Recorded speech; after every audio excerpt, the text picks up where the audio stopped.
guys, welcome to my channel Let's Crack Judiciary. So आज हम करेंगे सेक्शन 9, 10, 11 लिमिटेशन एक्ट के. तो स्टार्ट करते हैं. देखिए सेक्शन 9, 10, 11, 6, 7, 8 जो हमने प्रीवियस वीडियो में किया था उसी को एक्सटेंडेड है. तो सबसे पहले हम सेक्शन 9 देखें तो उसमें कहते हैं कि कॉन्टिन्यूअस रनिंग ऑफ टाइम.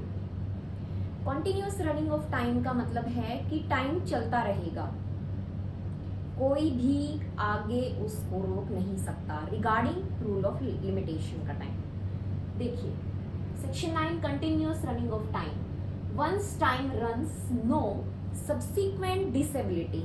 हमने सेक्शन 6 में पढ़ा क्या होता है माइनर, इनसेन और इडियट, वो है डिसेबिलिटी. और इनएबिलिटी. इनएबिलिटी होता है सपोज आप बीमार हो गए तो इनेबल हो गए, आप जा नहीं पाए कोर्ट, या आपको पता ही नहीं कि करना है या सूट फाइल कर. तो ये सारी डिसेबिलिटी, इनएबिलिटी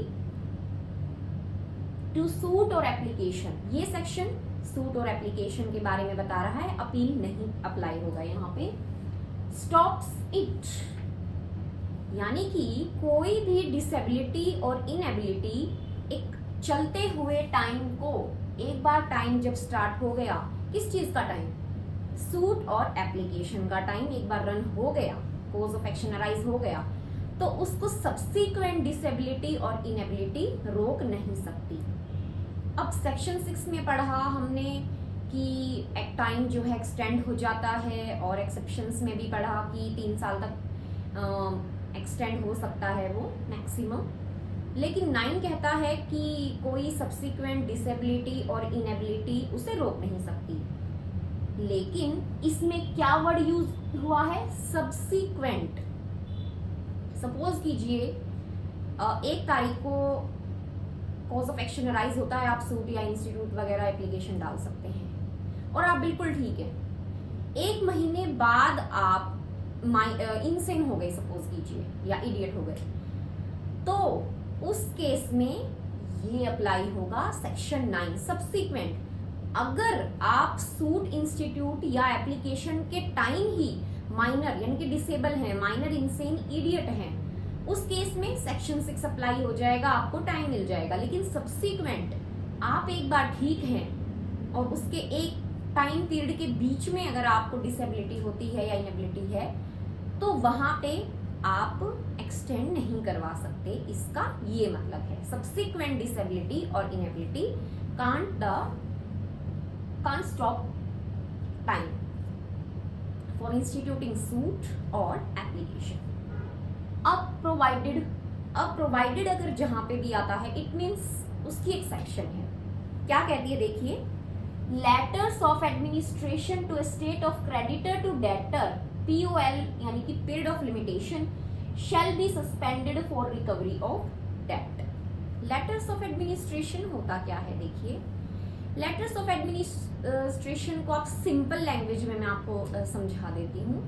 जैसे क्रेडिटर जो है उसको कोर्ट ने राइट दे दिया है कि जो डेटर की प्रॉपर्टी है उसको एडमिनिस्टर करने का, ये है लेटर ऑफ एडमिनिस्ट्रेशन. अब देखिए और ये तब है जब उस पर्सन ने यानी कि क्रेडिटर जो है उसने विल नहीं बनाई थी. उस केस में कोर्ट ने डेटर को ही एडमिनिस्ट्रेटर बना दिया. उस केस में टाइम रन नहीं होता जब तक वो एडमिनिस्ट्रेशन चलता है, यानी कि जब तक कोर्ट ने उसको बोला है. It means suppose a person है क्रेडिटर, बी है डेटर. अब ए ने विल नहीं बना रखी और बी जो है उसका एडमिनिस्ट्रेटर कोर्ट ने अपॉइंट कर दिया इतने टाइम के लिए.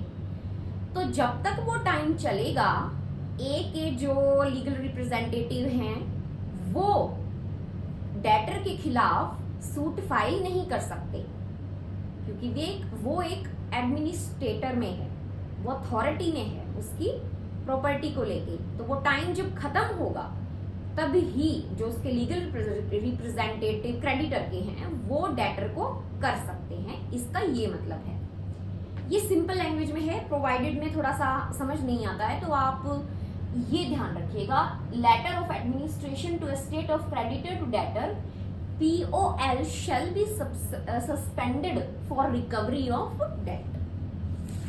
सेक्शन 10 देखिए, सेक्शन 10 क्या कहता है? Suits against trustees and their representative.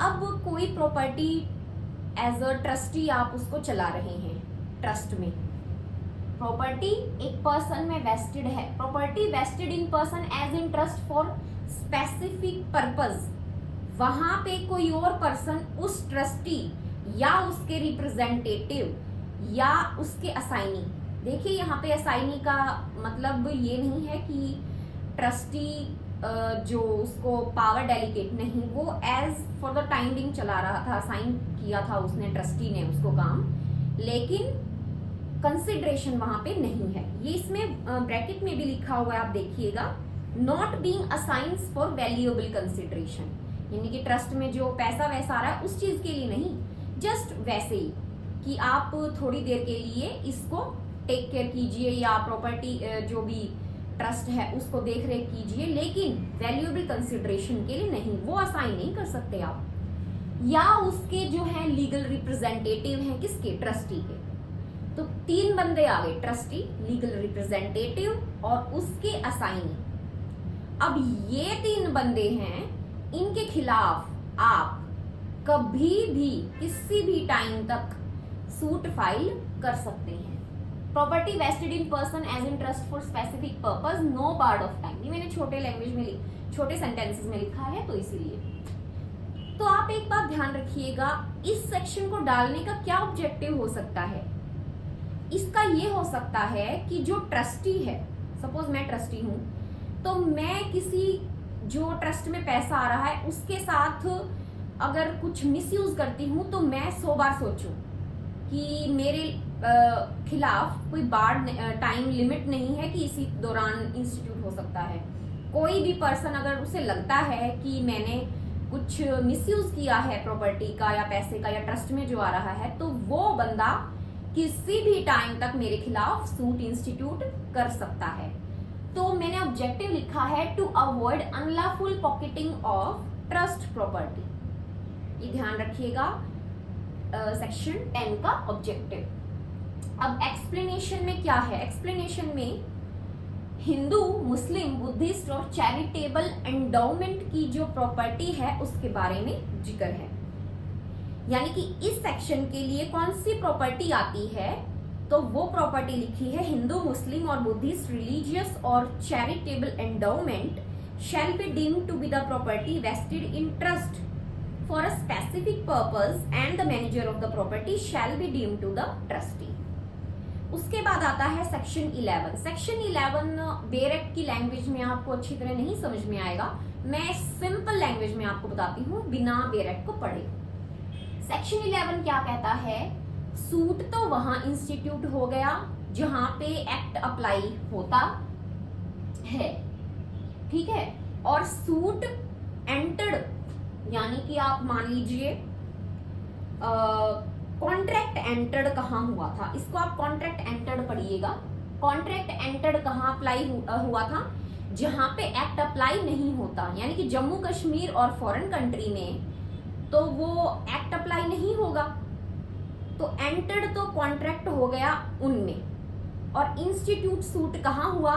जहां पे एक्ट अप्लाई हो रहा है, तो वहां पे रूल ऑफ लिमिटेशन अप्लाई हो जाएगा, ये ध्यान रखिएगा। एंटर और इंस्टीट्यूट जहां पे अलग अलग हुआ है, एंटर कहां पे हुआ है? जहां पे एक्ट अप्लाई नहीं हो रहा, यानी कि फॉरेन और जम्मू कश्मीर। और इंस्टीट्यूट कहां हुआ है? जहां सूट अप्लाई हो रहा है, यानी कि सपोज दिल्ली में, वहां पे एंटर इंस्टीट्यूट हुआ है, तो वहां पे रूल ऑफ लिमिटेशन अप्लाई होगा। सब सेक्शन 1 कहता है ये। उसके बाद आता है सब सेक्शन 2। सब सेक्शन 2 बोलता है कि सपोज कीजिए जम्मू कश्मीर और फॉरेन कंट्री का कोई जो रूल ऑफ लिमिटेशन है जो वहां अप्लाई हो रहा है, उसके हिसाब से आपको 1 साल का ज्यादा टाइम मिल रहा है सूट इंस्टीट्यूट करने में।